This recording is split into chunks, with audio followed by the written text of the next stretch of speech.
McCain campaign is fighting back again today, including John McCain himself just this evening, against the second consecutive non-attack in 2 days. This time a non-attack that not happened on this very news program last night.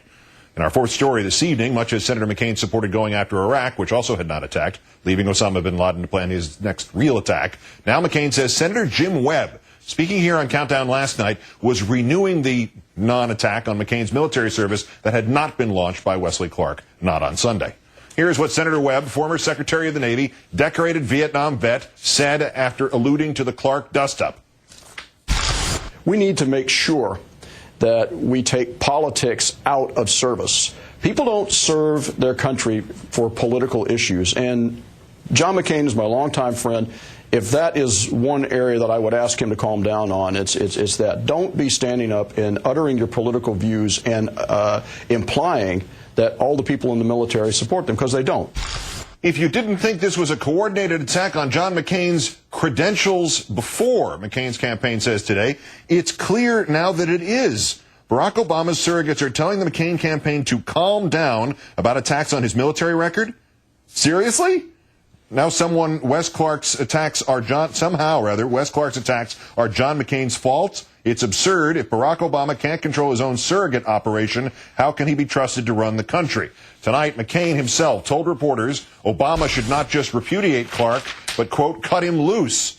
Never mind that McCain's righteous outrage about a non-attack comes at the same time he fields a former Swift voter in his defense, part of the group that actually attacked, denigrated, lied about John Kerry's service. Never mind the disingenuous paradox of claiming a coordinated attack by, quote, uncontrollable surrogates. There is now explicit denial from Webb, a spokeswoman noting he made the same plea last year to Lindsey Graham on Meet the Press, and adding, quote, Senator Webb has never spoken with Senator Obama about this issue, nor has he spoken to Wesley Clark. Senator Webb's comments were not targeted at McCain's military service. Senator Webb has never and would never demean the service of anyone who has stepped forward to serve our country. And if that were not enough, Obama himself repeatedly, again today, saluting McCain's service, rejecting Clark's comments, and reiterating their irrelevance to America's problems. I'm happy to have all sorts of conversations about how we deal with Iraq and what happens with Iran. But the fact that somebody on a cable show or on a news show like General Clark said something that was inartful about Senator McCain, I don't think is probably the thing that is keeping Ohioans up at night.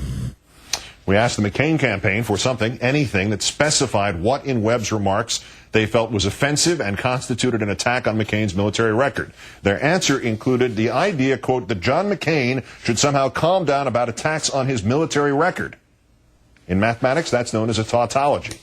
Let's turn now to Democratic strategist Chris Kofinis, former communication director for the campaign of John Edwards. Thanks again for joining us tonight, Chris. Thanks, Keith. There are real attacks on McCain's military service to be found out there. Some come from the left. Surprisingly large number come from the right. How does it serve McCain to pretend that mere references to his military service constitute attacks? Well, it's the politics of mass distraction. I mean, the irony here is what the real agenda here is if you don't want to talk about the issues, if you don't want to talk about the solutions in terms of what you're going to do about gas prices, the economy, jobs, Iraq, anything that really matters to the American people, distract them. Distract them with made-up issues like this in terms of people attacking John McCain's character. I mean, listen, could General Clark have said what he said a little bit more artful? Sure. But the notion that someone is out there attacking John McCain's patriotism is laughable. What is not laughable is that John McCain went out of his way to hire a guy, Colonel Day, who was a Swift boat member who attacked John Kerry's patriotism and his military service back in 2004. That's the part that I think disturbs me the most. It's that kind of hypocrisy that bothers people. But one other thing about this, in the context, say, of the Charlie Black terrorism is good for McCain remarkable comments. The Obama camp just came back and said, this is, we're staying out, this is your problem. Did Senator McCain go a little too far tonight by saying that Obama should, quote, cut loose General Clark? Is this like the wrong flame war to get into? Yeah, I mean, it's a little bit of doth protesting too much. I mean, again, the problem for the McCain campaign is they got nothing else left. I mean, what do they want to do? Talk about the issues? That's clearly not the case. The problem, I think, that you have if you're on the Democrat side is you don't want to get into this debate about, biographies and stuff. It's not really where the focus should be. You really want to focus on the issues that matter to the American people. I mean, listen, the American people are suffering. We're facing one of the most serious economic crises probably in the last 4 decades. That is where I think the attention should be. But the Republicans and the McCain campaign knows that. They don't want to talk about that. They want to talk about this. And so you're kind of stuck in this kind of catch-22 where you have to respond, but at the same time, you don't want to get caught in their game because that is what they want. They want to distract the American people, distract the media, and not focus on the issues that really matter because the reality is they don't have the solutions. Are we seeing a strategy beginning to form here in the last couple of days that any slight reference to McCain's war service is going to be twisted around in a kind of like as if they saw something in John Kerry's response in 2004 that they liked and figured they could make a campaign on? In other words, look at all these evil men attacking this former POW. Feel sorry for him. Vote for John McCain.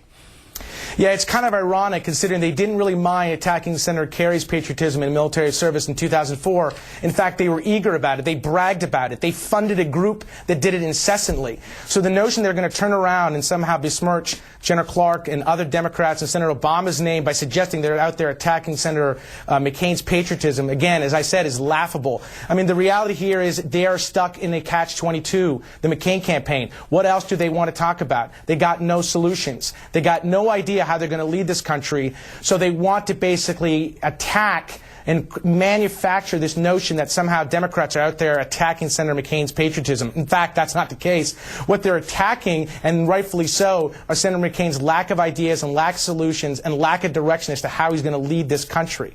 One practical question. There has been a media bias that sees things like the Swift boats, the lies in that about a Democratic war hero as fodder for debate, as a starting point, but innocuous Democratic opinions as attacks on a Republican war hero. That bias is there. How do Democrats knock it down? I think you knock it down hard by pointing out the hypocrisy. I mean, the part that really struck me is the same day that John McCain is out there protesting and waxing poetically about how dare General Clark question Senator McCain's military service, what does he do? He goes out there and hires an individual that was out there in 2004 attacking John Kerry's patriotism military service. That's the part that I think is ridiculous. And it's that kind of hypocrisy that really, I think, weakens their argument. That's the line of attack. Chris Kofinis, the former communications director on the Edwards campaign. Thanks as always, Chris. Thanks, Keith.